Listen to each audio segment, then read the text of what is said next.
I like to sew, but I really don't have the time. That's one of the most common comments I hear from you, our viewers. I often have the same sentiments. To change the way you look at the sewing process, I decided to design projects that are cut from fabric rectangles and squares, streamlining the sewing without compromising the look. The Travel Trio, a weekender tote, cosmetic bag, and luggage saddle bag are all made using comparable sewing steps, straight stitching, plus double-sided fabric. So simple with rectangles and squares. That's what's next on Sewing with Nancy. Sewing with Nancy, TV's longest-airing sewing and quilting program with Nancy Zieman, is made possible by Baby Lock, a complete line of sewing, quilting, and embroidery machines and sergers. Baby Lock, for the love of sewing. Madeira, specializing in embroidery, quilting, and special effect threads, because creativity is never black and white. Koala Studios, fine sewing furniture custom built in America. Clover, making a difference in sewing, quilting, crafting, and needle arts for over 30 years. Amazing designs and Class A needles. When planning this TV program, I decided to make projects that started very simple, and each technique I showed you would be applied to the next project. And so we're starting with something basic, the cosmetic bag. In this cosmetic bag, we have a specialty zipper put in with special stops so that you don't have a bump at the end of the zipper. There's a pocket and a very easy gusset to place in this cosmetic bag. So lots of cosmetics can be filled in this area. It may seem simple, but that's what this program is all about. Double-sided fabric is what we're working with in cutting rectangles from the shapes. 13 by 20 is the bag size with a pocket that's 13 by 6, and you're going to cut one each. You see that I have the grain lines along the pockets because with double-sided fabric, it's quilted with usually a small print on one side, a larger print on the other, and the batting between, and the quilting is done in a diamond shape so that the diamond shape, the lengthwise grain is with the diamond, the elongation of the diamond. So you want to make sure that you're cutting it with the correct grain line. Simple, fast, just these two rectangles of fabric. And then we're going to be using a lot of ribbon. 5/8 of an inch wide grosgrain ribbon, get it to coordinate, complement your fabric. And you'll see me using this several times throughout the day. So for this pocket, 1/2 inch seam allowances work out well for the pocket, and we just pressed up the hem of the pocket, pressed under the top pocket, and then placed grosgrain ribbon across this edge. And after you have stitched it straight down, then sew along the lower edge of the pocket. So it's pre-shaped, it has lining on it because it's double-faced, and it's now ready to place on the cosmetic bag. So you have the pocket created, and we're just going to measure down 2 inches. So can't be much simpler than that. Measure down 2 inches, and you'd stitch around the sides, the lower hem, and the other side. Presto, one step of the project completed. In my next sample, and my life is in samples, you'll see another pocket that has been placed on, and then we need these little tabs on the side. Used a different grosgrain ribbon and folded the little pieces in half, and you measure, or you eyeball, which I'm doing right now, 1/2 of an inch above the pocket, and place the ribbon as pull tabs, so it makes it easier to open up the bag. So you can just base those down or pin them into place. Now we're going to work with the zipper, and I'm going to spend some time on the zipper because this zipper is going to be used in the weekender tote as well as the luggage saddle bag. Now you can buy zippers that are the right size, like a 14-inch zipper would be perfect, or zippers on a roll where they have multiple tabs so you can just cut the length that you need. And that's what I used for this project. And when you cut out the zipper, make sure that you pin or bar tack at the ends so that you're not going to pull that tab off of the zipper tape itself. So I'm going to place the zipper along the top edge, and then the ends are going to be covered with fabric. And let's just take a close-up look at what I'm talking about. rather than the zipper tape going all the way to the end, there's fabric in this area so that when you're sewing the seam, you're not going over the zipper teeth, you're going over fabric, and it makes it so much faster to do, and you don't have a little lump at the end of the zipper. This program is called Sew Simple with rectangles and squares, so you can cut now 3-inch squares of the leftover fabric. And this is leftover from the quilted fabric. We just clipped between the layers to separate. We only need a single layer of fabric. Place the zipper down so that the tab is down, and then you're going to place the piece of fabric, let me put it right sides up, so around, adjacent to the edge of the fabric of the cosmetic tote.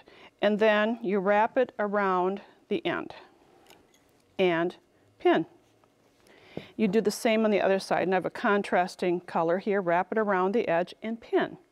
Now, the great hint comes next, and that is we're going to use a pen and a 1-inch mark, and we'd mark with a pin or a marking pen 1 inch from the edge and sew through all the layers. It's just a quick way of measuring, and on this sample I've done that stitching, and then trim off the excess tape. And there you have the zipper end, and you do the same on the other zipper, and this allows the zipper to fit perfectly in this length. Now you meet right sides together, the right side of the zipper to the right side of the top of the cosmetic bag, and stitch. And here you can see that I'm sewing that edge, sewing it, and then if you'd like you can top stitch it down. So here we have it top stitched into place. Do the same thing on the other side.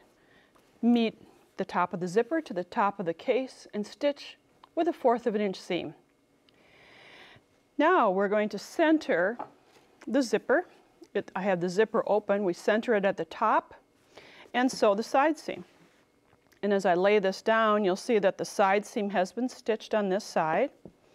And then find that pocket, wherever that pocket is, and I can feel it right there. Just fold up the edge and stitch in the gusset. That's the gusset. Just stitch it down just by folding it up to meet the pocket.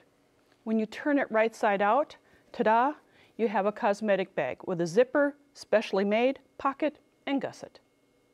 Now that you know how to make a cosmetic bag, apply many of the same sewing steps to create a weekender tote. It's a supersized bag with addition of sturdy straps and double pockets. When you take a look at the two bags, obviously the same fabrics, but there are many comparable techniques. The zipper along the top is made in the same manner as the cosmetic bag, little pull tabs. There are pockets. The gussets are done in the same manner, only different sizes, of course. The main change is going to be the strap. This continuous strap that goes around the bag along the bottom to make it sturdy and for easy carrying. And it's a fun project to make, much like the cosmetic bag.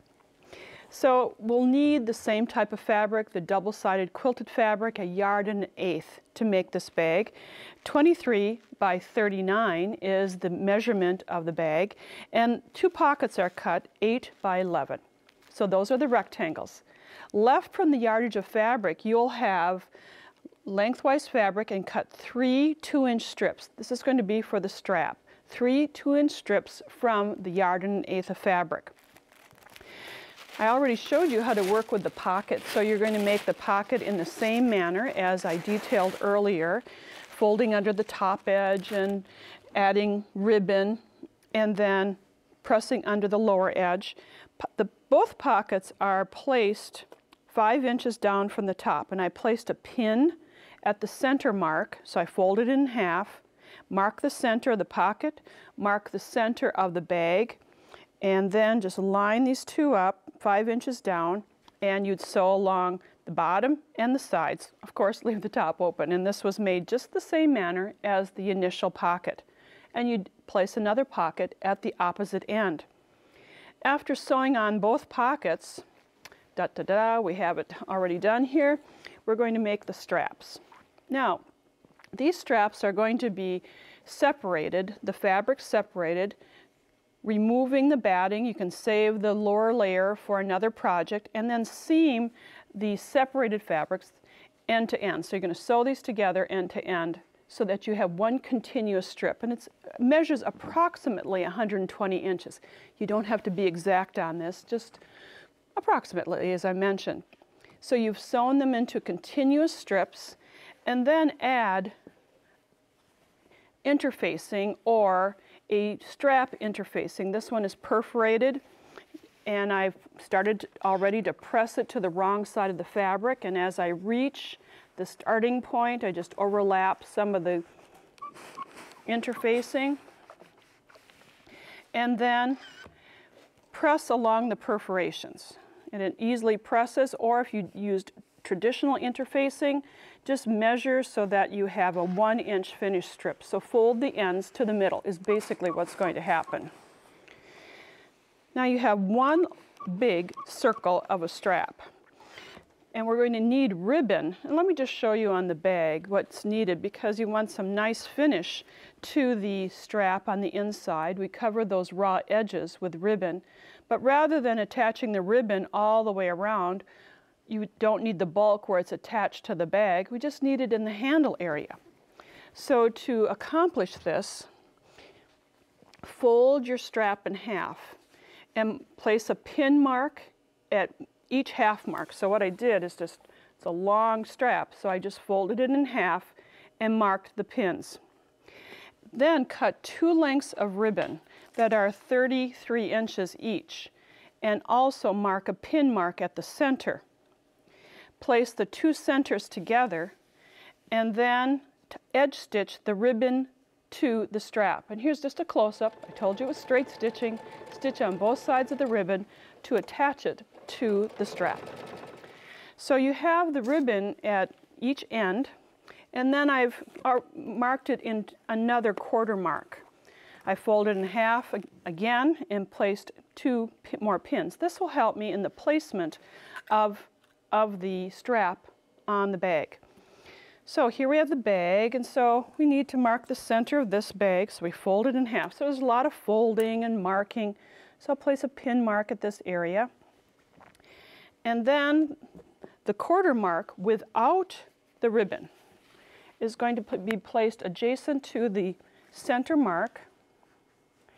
And I'm just kind of approximating right now, and I line these 2 marks up, the center and the quarter mark. And then you do the same on the other side. Now you have to make certain that you're not going to twist this ribbon, or the strap, excuse me, around so that it's lying flat. But then you, again, pin the 2 down. So I have a strap, let me raise this up, a strap going on either side of the pocket. And you'll find in the instructions that I have this measured 7 inches from the side. So exactly 7 inches from the side is where that strap would go. And you top stitch this down. And here's a close-up of top stitching around the edges, and you stitch until 1 inch above the pocket, so that we have the strap attached all the way around to give it security. Then you attach the ribbon. You create the gusset in the same way, folding it up to meet the pocket, and you have a weekender tote. For ease of travel, make a saddle bag for your carry-on luggage or rolling case. 2 sizes of bags are attached together with connector straps. When not using this handy accessory on your luggage, zip the bags together and it's a handy shoulder tote. Now we're progressing, changing the cosmetic bag, making the sizes slightly different, but yet there are some similarities. On the luggage saddle bag, there are zippers, there are pull tabs, but the zipper, as on the cosmetic bag, is recessed slightly. It's placed down so that you can access it much more readily. And the connector straps connect the larger bag in the front to a smaller bag in the back. And the bag in the back is smaller or shorter so that when you're using it, it doesn't drag on the floor. The shoulder strap is connected at the connector straps, or sometimes I call them bridges, between the 2 pieces. When you take this off, there's one large zipper, a heavy-duty zipper at the top that you just zip closed. I'll just zip partially closed, and then it becomes a shoulder bag. I think this is a fun way of creating an accessory, as I mentioned earlier, and it's not very difficult to do at all. This is called So Simple with Rectangles and Squares. We're using more rectangles than squares in this program. But the shapes for the two bags, we have a pocket that's 13 by 6. On the smaller bag, that's 13 by 24. And then the larger bag, we have a small pocket and a longer bag, 13 by 30. If you had a larger tote, you can make both bags the same size. It's totally up to you. Placing the pocket on, inserting the zipper, working with the little tabs, the same process. But this time, as I showed you, you're not going to have the zipper at the top, but it's going to be recessed by 2 inches. So measure down 2 inches or up 2 inches from the zipper and then place pins in this area. The little tabs on the sides can go right across from the zipper or right on the zipper area, because that will make it easier when you're unzipping and zipping to pull on these little tabs. Now turn this unit right sides together. And here's my unit that has been stitched along the side. Now take a close look at this tab that's been added to the zipper. The zipper teeth are out of this area so that when you're serging or sewing, you're not going to go through that bulk of the zipper. So that's a good reason to add that little accent to the piece, and besides, it looks nice. And then after you stitch the seam, then fold up the lower edge to create the zipper, finding the edge of the pocket. You can't really see it, but you can certainly feel it, and then re-stitch that seam. You're going to make 2 bags the same manner, but they're going to be different sizes. Let me turn this correctly. There we go. And when you sew those side seams, make sure you keep the zipper open. You only do that once, because you can't get in it very easily if you have the zipper closed when you try to turn it right side out. So now, here we go. We're just going to get it turned, and you can see how this looks. And let me try to get the points out. Whoop, I'm missing my tool. A tool to get the points out. Here we go. So you have 2 bags, different sizes, and now to connect them together. So here is my larger bag and my smaller bag. They'll be marked in the same manner, folded in half at the top and place a pin. So you need the center marks. And then you're going to use, instead of just a dressmaker zipper, a standard zipper, use a separating zipper for coats, 24 inches long.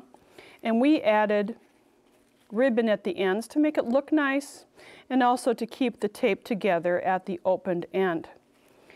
This zipper also has a marking at the center, folded in half and placed a mark.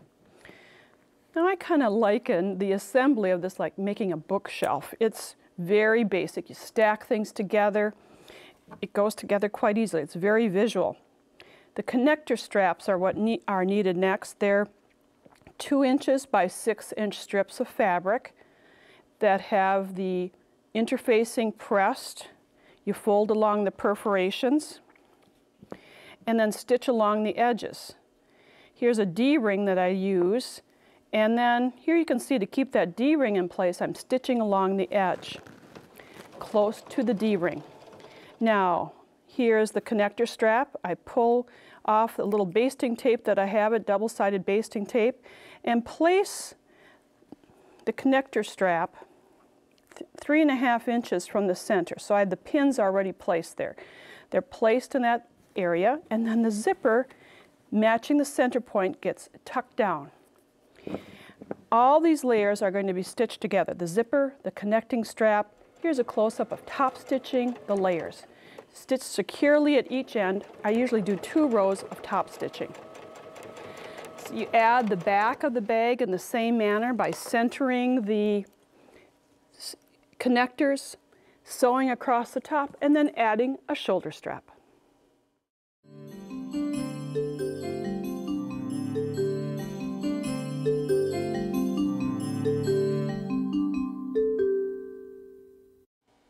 Lola Jenkins, thread artist, is today's Nancy's Corner guest. She's been quoted as saying, "I don't know the rules, so I can't break the rules of quilting." With that free spirit approach, she creates amazing fabric art with raw edge applique. Please welcome Lola Jenkins from Oklahoma City, who joins us via Skype. Well, hello, Nancy. Thank you. You're welcome, Lola. Good to see you again in person and via Skype, and to tell our viewers about your amazing artwork that you started doing not that long ago. Tell us when you started. Well, I actually started in 2004, but I did very little. And I didn't do that much in 5 or 6. It's in 2007 that I decided to get serious about it. And serious you are. I'd like to start by showing our viewers your college portrait of yourself, I assume, and an amazing realism in your quilts. And you use raw edge applique, correct? Yes, I do. I love raw edge. It's the easy way to go. And you start with a photograph and then explain the process that you use. I usually start with the photograph. Once I get the photograph, I use some type of software manipulation program in order to be able to get it posterized. Then I blow it up the size that I want it. I lay it on top of a light box, and I trace the image to the fabric. And from there, I just cut out pieces. What I find so amazing about your quilts is that you have the hues of fabric, even though they're not, you wouldn't see that in real life, they look so real when you look at the image. For example, this image of Malcolm X, you have a variety of colors in hair, skin, eyes, shirt, and they're fabrics, but some are prints and some are solids. Your artwork is phenomenal, is what I'm trying to say. Well, thank you very much. I like doing realistic portraits without using realistic skin tone fabrics. I believe that it gives it a whole lot more interest. It has a lot of energy, and then you, in addition, use some free motion quilting, sometimes very specific and sometimes very random. Yes, I do. The majority of the time I'm random. I start off with an idea when I start quilting, and I just, whatever happens at the moment happens. And I just go for it. Sometimes I do overkill or overdrive, and sometimes I just do a little, like a person would do stitch in a ditch type of thing. Sure. Well, I like your overdrive analogy. Then the next quilt, Many Faces. You have an interesting story about that quilt. This is a face of just one individual, but in many different poses. Yes, it is. The idea that I came up with is we never really get to know someone, even though we think we know them. So this is what happens. They have many different faces. So I take one individual and I did them in a whole bunch of different colors to represent the many faces that we put on before others. And I love the way that they're just overlapped and intertwined. It's such a pleasure to look at and study the faces on them. When we talked earlier, you shared with me that you learned something from a landscape quilting show that Natalie Sewell and I did many years ago, and you want to share that with our viewers too? Absolutely. I learned that you can get a variety of quilting tools from Office Depot, and one of those tools is whiteout. I love the whiteout pen. I use it for everything. I use it for eyes, for shadows, or highlights. I have used it for the teeth. I've used it for lips. I used it for arm and in other places of portraits in order for me to either get a highlight or shadow effect. So a little dab of that whiteout really works well on fabric, and I know personally it stays there for a long time. Well, you're an amazing artist, and the variety of fabrics that you include in each piece, from prints to solids to batiks. That's your palette, correct? Yes, it is. I believe in using a whole bunch of different fabrics, and I use the fabric the way most painters use paint. So the fabric is my paint. Well, Lola, don't quit. Just keep sending me images, and maybe we'll have you back again to show your new creations. Thank you for joining us. Well, thank you for inviting me, and I'll look forward to coming back. Thanks, Lola. If you'd like more information about Lola Jenkins' artwork, please go to our website, nancyzieman.com, and click under Nancy's Corner. You'll find information on Lola and all our other guests. Also at nancyzieman.com, you can watch 52 of the most current Sewing with Nancy programs and the Nancy's Corner interviews. Thanks for joining us today. Bye for now. Nancy has written a fully illustrated book entitled Sew Simple with Rectangles and Squares that includes all the information from this 3-part series. It's $14.99 plus shipping and handling. To order the book, call 800-336-8373 or visit our website at sewingwithnancy.com/2801. Order item number BK2801, Sew Simple with Rectangles and Squares. To pay by check or money order, call the number on the screen for details. Visit Nancy's website at nancyzieman.com to see additional episodes, Nancy's blog, and more. Sewing with Nancy, TV's longest-airing sewing and quilting program with Nancy Zieman, has been brought to you by Baby Lock, Madeira Threads, Koala Studios, Clover, Amazing Designs, and Class A Needles. Closed captioning funding provided by Pellon.